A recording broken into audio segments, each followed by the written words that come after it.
Hey guys, and welcome to a new video. Today I want to showcase a build that I've been playing the last like 2 days or something, which is a Herald of Thunder Poison Pathfinder Autobomber kind of thing. And yes, you heard me right. We are talking about Herald of Thunder Poison.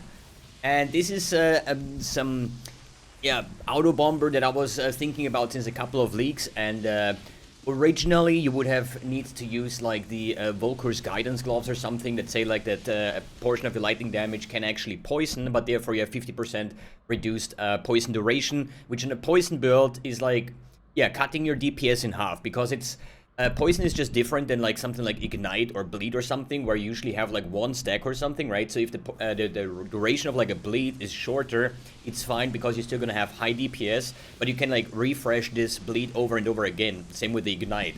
What is different on poison, we can have endless poison stacks, right? So the more hits you generate, the more poisons you have on the target, the more damage.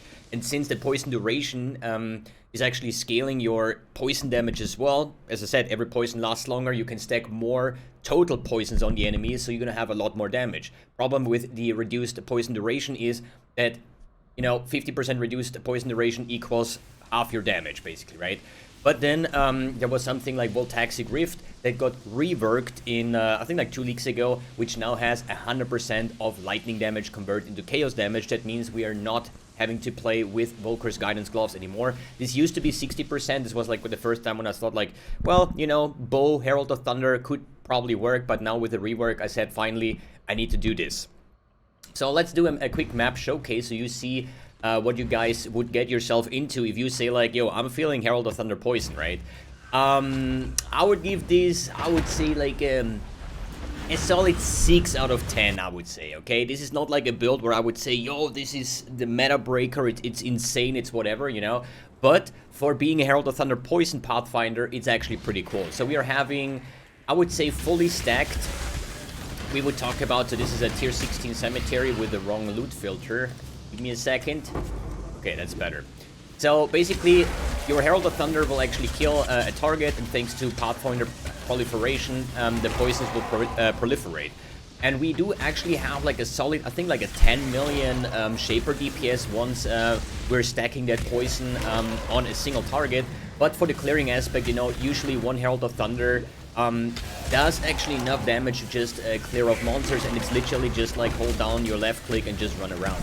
Let's do the boss real quick, get Stonebrand on, oh it's Maven Watch, get your Plague Bearer down, let your Herald of Thunder stack, and you're still gonna reach some reasonable DPS.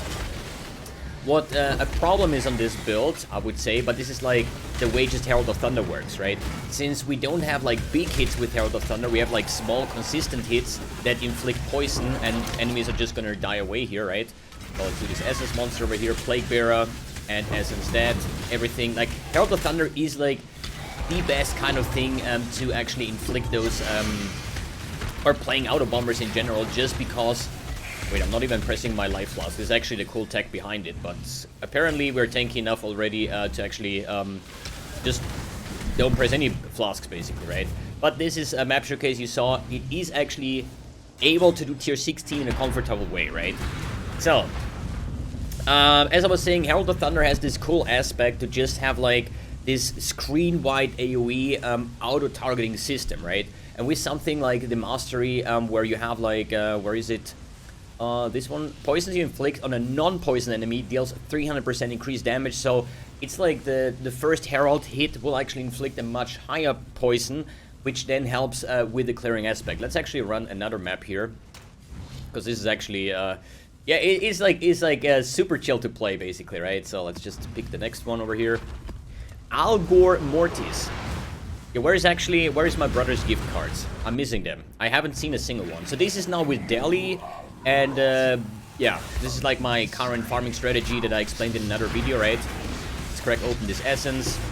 It's basically just running around and do nothing and try to dodge shit, basically. That's what it comes down to. But the Lyrian monsters are getting like a lot more tanky, so that's actually not that bad. Keeping the life flask on, since we are Pathfinder, we are using the enduring life flask tech. Let's say it like that, okay? That means that if you're Pathfinder, your life flasks, if you have the Ascendancy node, will not stop. It's a similar effect to like the Enduring Mana Flask, so once the thing is active, it's just gonna regen you thousands of life per second. So the only thing that you need to take care of is not getting one-shotted, because if you're not getting one-tapped, no matter what kind of damage there is, you're still gonna have an easy time just recovering all of that like random damage what's coming, right? So let's do like a quick Delirium boss. They have like a bit more life, so we're gonna get our Stonebrand, so we can try. This is a 17% shock. I actually get this sometimes to 90% shock effect, thanks to the Voltaxic Rift giving you like a much higher maximum shock. And if you scale this properly with scaling the on-hit damage of your Stonebrand, you can actually inflict some really nasty shocks. And what shock is doing is just the enemy takes more damage, which also counts for your poison, so you have that synergy on top of that. So Delirium, no, 2 seconds. Can we run faster? Oh no, it stopped. Well, give me a Divine for that. Chaos Orb. But yeah, as I said, overall, actually a super smooth mapper, as long as you're not planning to do like hilarious content. So, I mean, depending on the Uber boss, I think you might be able to do an Uber boss with that thing as well. But I did a Maven, and this is what really triggered me on this build. So if you just want to have like a super fancy, like super chill mapper, this is super easy to build, and it's actually super cheap as well. I don't know how much currency I spent on that one. Wait, stop. This guy has a Brother's Gift card. I'm feeling it. I'm feeling it right there. Or he has an Eternal Apple. So, good. Let's talk about more about the build itself. And the problem that I had when I was doing a Maven, right? So it killed the Maven. It does work. As long as you don't get like one tapped, you're going to sustain through a lot of things. But the problem is Herald of Thunder, you cannot tell Herald of Thunder what to hit. So the normal Maven phase was super easy, because you're just having one target and the poison just stacks up and just ramps and kills the boss, right? But on the brain phase, when the ads spawn, you have like maybe a couple of Herald of Thunder hits on the brain, some on this monster, some on that monster, some on this monster, and the brain phase takes forever, because I cannot tell my Herald of Thunder, ignore all the other ads, just kill the brain, for example, right? But every other boss, like Uber Elder, when Shaper teleports away, you just walk to the Shaper, Herald of Thunder will just single target the Shaper, and it should be quite easy, right? But yeah, this is like Maven was not that cool to do, but I still did it. Good. How does this work? Basically, Herald of Thunder is a lightning-based skill. I do have here Herald of Thunder with like Ellie Focus, because Herald of Thunder itself cannot shock.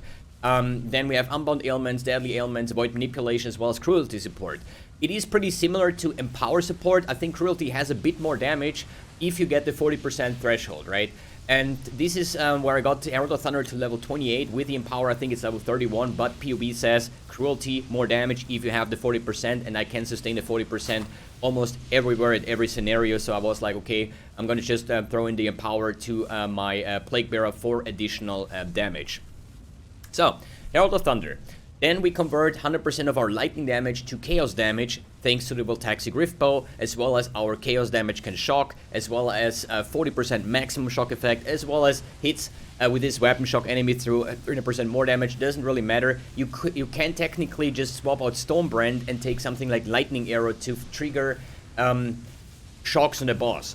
We don't need to attack ever, because we are using a Vessel of Vinctar, which says that shocks nearby enemies during effect causing 10% increased damage taken. This will be up all the time, okay? So I don't need to like refresh my Herald of Thunder. Usually it would take like the Storm Secret Rings plus Storm's Gift Gloves, and then the gloves will take this shocking effect, so you have like this permanent loop to keep Herald of Thunder alive, right? But we are using the Vessel of Vinctar in this scenario. And since we are Pathfinder, stacking hilarious amounts of like Flask effect duration, reduced Flask charges gained, and so on, and ridiculous amounts of Flask duration. So let me quickly put these Flasks to the side. So you actually, because I have them all like used when charges reach full, and Pathfinder recharges Flask charges passively, so if you just stand around here, they will just go off every now and then, right? But as I said, if you put in the Vessel of Vinctar, it has an 18 seconds duration. So the Flasks are lasting a lot of time, okay?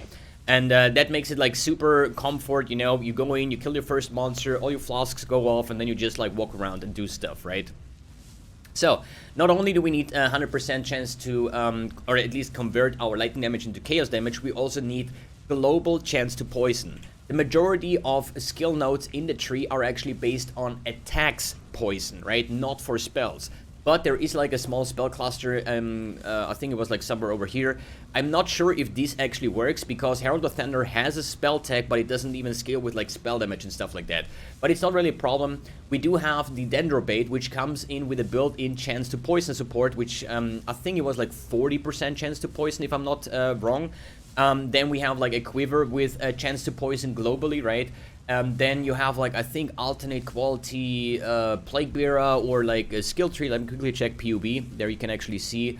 So chance to poison. We do have 40% from chance to poison, 20 from my Quiver, 15 from poison chance on the tree, as well as 15 from toxic strikes, as well as 10% from poison chance and duration. So we get 100% chance to poison global, so that counts for spells as well. With the lightning to chaos conversion, now our Herald of Thunder or every lightning spell that we use can actually poison. And I think the best way of scaling that, so I have your Temp Chains with Despair with an allocated Whispers of Doom. The Temp Chains and Despair are like very, very strong for poison, and what I did, I was just checking, because rare gloves would technically be a lot better, you know, because you have Eldritch implicit with like Chaos Damage Leeches Life, for example, Chaos.multi, you could take Elder, or take Elder Gloves with like Spell Suppression and Chaos.multi, so the glove Snakebite itself is not really that good. Only the last line, .multi for poison per frenzy charge. But what I did, I just opened PoE trait. I need double corrupted gloves with Temp Chains and Despair on hit, and usually these are like a shit ton of like unique gloves. So like, if I put this up, Despair on hit and Temporal Chains on hit. So that's what I did. I was just checking, and the majority here is like any kind of like unique gloves, and I was just going down, and at some point I think I found this one for like 1 divine. And I said like, okay, this is, at least it has a useful mod on there, because this Temp Chains and Despair on hit is like so much quality of life. It gives you so much damage compared to rare gloves, right? As I say, if you find other ways to apply Temp Chains and Despair, then definitely take a rare gloves. But this one has the effect of like 5.multi per poison per frenzy charge, and that's why I opted in for a couple of frenzy charges as well. And how do I sustain that? With 2 minimum frenzy charges Grand Spectrum, so I have my 5 frenzy charges up 24/7. So it was just like, this is not the best in slot gloves, but as I said, the Temp Chains and Despair on hit was just so much damage extra, and Snakebites do at least have something of a damage increase, right? Other than that, the double Storm Secret rings. So what Storm Secret is basically doing, it allows your Herald of Thunder to generate the lightning storms even if you don't kill a shocked enemy, because this is usually how Herald of Thunder works. You kill a shocked enemy, then you have this Herald of Thunder buff, then the lightnings come down, but it cannot refresh itself, right? But with the Storm Secret gloves, or Storm Secret rings, it says Herald of Thunder also creates a storm when you shock an enemy. So as soon as we shock something, thanks to our Vessel of Vinctar or Stolbrand or Lightning Arrow, whatever, you're gonna have these like the lightning storms created. It also hits with 50% increased frequency, stacks with a second ring, so we have double the hit amount. I think Herald of Thunder usually hits 4 times a second, now it hits 8 times a second. But you have the downside of taking lightning damage when Herald of Thunder hits an enemy. This is kind of garbage in the start, but as soon as you have like the Ascendancy, the Flask tech where you have Enduring Life Flasks, you know, I was thinking about, yo, I need like maybe what do you say, Divine Flash, or maybe some dual leech kind of thing, you know, with like Energy Shield leech with Life leech, and just kind of sustain that. Once I pick this node up, I don't even run Recoup anymore. I used to have like this entire Recoup cluster to sustain parts of this lightning damage, but these like, this Life Flask, the Enduring one, if you have like a really good one, mine's reaches like 5.2k over 5 seconds. This one lasts actually like 7 or 8 seconds just because of the amount of Flask effect duration that I have. You have absolutely no problem sustaining anything when it comes to like incoming damage, right?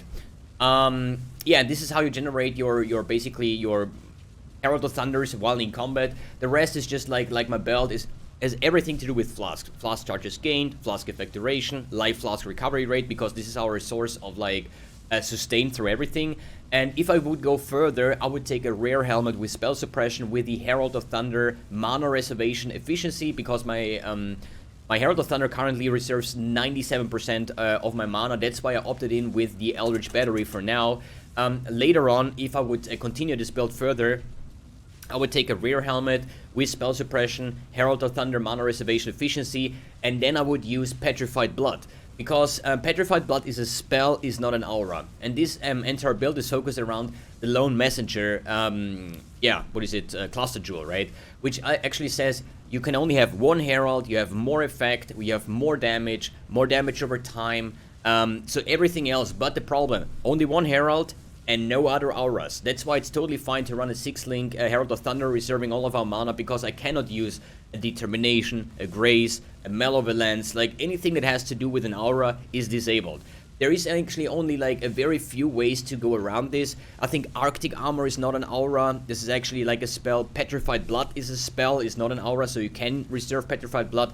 And the aspects, like aspect of the cat, aspect of the spider, aspect of the crab, this is like, it's an aspect, it's not an aura. So, as I said, mana reservation efficiency will then, probably with this mana node over here, with the mana reservation efficiency, you're probably able to get Petrified Blood going.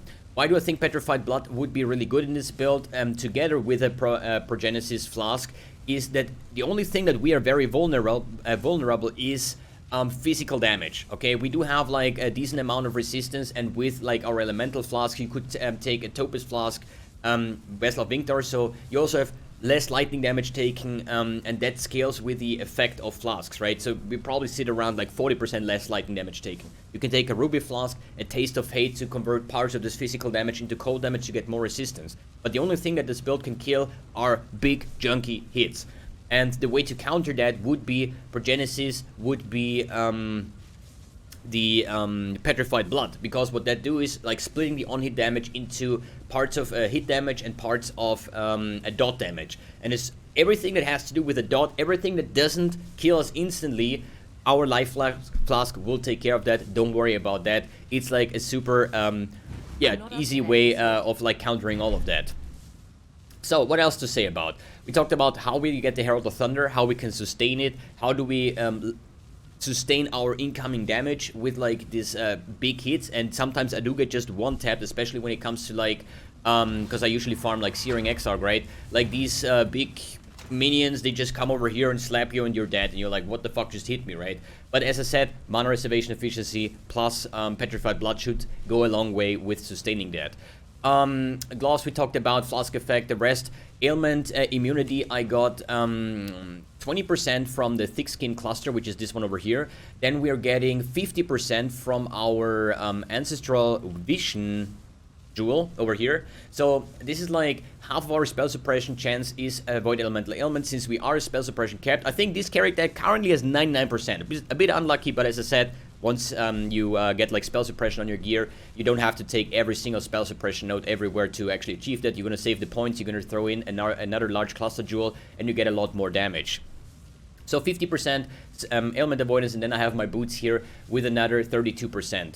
I would actually honestly skip the boots, you know. I would go full evasion rating and then take the evasion mastery that also says that 15% I think spell suppression if all your items basically have evasion rating. So that will be the next change. How would I conquer the last 30% ailment avoidance? Since we're running Grand Spectrums, I actually think it's better to run one chance to avoid elemental ailment. So the way this works is like, it triples the effect if you run 3 Grand Spectrums. It means I get 3 minimum frenzy of this, 3 minimum of that, and 36% chance to avoid elemental ailment from this one, which is basically then over 100%. So forget about the boots. This like ailment effect. This was like from my previous character from the Spectre Shield Throw, where I solved it this way. So I wasn't really bothered too much with like crafting a new pair of boots when I had like this laying around with movement speed, life, a lot of resistance, and a lot of strength, which this build is starved of anyways. Then another thing, it's not that easy actually with Dendrobate to get the 300 dexterity as well as the 150 intelligence. So I barely cracked it now. Intelligence is not the big deal because we're pathing over all these like intelligence nodes up here, Eldritch Battery, this cluster over here, right? A lot of spell suppression, life, energy shield, like this kind of scaling. But dexterity is actually a problem even though we're ranger, you know? So the way I solve this one is like getting just strength, dexterity, craft over here, and I think all attributes, right? So a lot of these like attribute kind of like things. So my amulet alone gives me like 30 dexterity plus 30 strength, and 32 intelligence basically, and it was actually necessary, and I barely even cracked like the 300. So as I said, if you can manage to get that 300% or 30% going, you get 100% increased poison damage on top of that. And it's very hard to scale the Herald damage overall just because it is not scaling like other spells, right? So you need a lot of like generic damage, chaos.multi, something like that. The way a jewel could look like would be something like this. Life, dot multi, chaos damage, damage with poisons, for example, right? You need a lot of like generic damage to make this build shine. And honestly, if you would go with a triple cluster jewel, like voices this time around, if you would go for like triple voices with like a bunch of these lasting impressions and powered envoy, you can actually hit dot cap on Herald of Thunder Poison. My current version with like large cluster jewels, which is a lot cheaper, obviously, right? We do run like a 10 million Shaper DPS, which is super fine to do almost every content in the game. Maybe not Ubers, but if you say like, yo, this is the build that I want to play, this is insane, and you have a lot of currency, if you put in 3-1 voices and stack like 5, 6, 7 times of this like empowered envoy lasting impressions, you can actually hit dot cap on Herald of Thunder Poison, which I think is actually pretty funny just to think about that. Good. I don't know if I need to talk anything more about this build. I think it's a pretty cool idea, a pretty neat way of building an Autobomber. I don't think it's going to be better than a traditional Herald of Thunder. I don't think it's going to be better than an Ignite Fireburst character. So if we would make a tier list of like Herald of Thunder or like Autobombers, right, I would just put this one in a lower tier, but it still works, it still does the job, it still has no problem doing a lot of the content. But as I said, I'm personally not the too biggest fan of it, because the more overloaded your map is, I mean, if you kill a target and your poison prolif goes off, then you're gonna have like a super easy time killing everything, right? But I could also achieve this with like Ignite proliferation, just that Ignites work a lot easier and don't have a ramping downside of literally waiting next to the boss to actually get the damage up.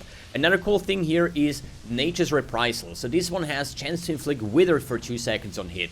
And since we're generating a lot of hits with our Stormbrand that is ticking, that applies the Wither effect, with 16 hits, no, like 8 hits per second from Herald of Thunder, you're gonna stack these withered stacks up quite quickly. But since it's only a 25% chance, and I do have still skill slots up here, right? So I have here a custom death portal, just like whatever. So I have like pretty much 8 sockets left. So maybe a wither spell totem, multi-totem support would actually help to ramp up the wither stacks a lot faster, because this is like a lot of damage. But for what I did with the build, it was fair enough, way like more damage that I actually needed. So that's actually super fine as well. You could also go on the amulet with something like increased effect of non-damaging ailments, so you have like higher shock chance, or at least a higher shock base basically from your Stormbrand or from your lightning arrow or whatever lightning skill you want to go for to actually inflict big shocks on the target. Alright guys, POB is in the description below. If you want to try this one out, feel free to do so. I think it's a pretty cool concept, but it's not really the one for me, I would say. Alright guys, thanks for tuning in, thanks for watching, and see you in the next video. And before I forget it again, transmog list. We have Despair Helmet, Tormentor Body Armor, Gloves, and Boots, which comes from the core supporter pack. This one is a merged one from a Misery box. As well as the Despair Wings, the Viper Bow, the Ghost Flame Treasure Hunter weapon effect, the Ghost Flame Crystalline Charges, and the Despair Portal effect, and the Sun Prison Herald effect. No, nothing on the Stormbrand could be. I would actually take Celestial, because it's like blue is better than. It's actually pretty cool brand, but you don't really see that too much often, right? Base Run and Divergent Plague Bearer has nothing. You could take the blue one or the Celestial one, but honestly, I have a bit of a problem with the Celestial Plague Bearer, because the way I play the game, I have like a very transparent minimap over here, right, in the center. But once the Plague Bearer from Celestial is on, I barely see the map anymore, because it's like so bright and like shiny and whatnot. So I like to keep it traditional without any trend or MTX on Divergent Plague Bearer, so you only see the green circle and I actually can still see the map.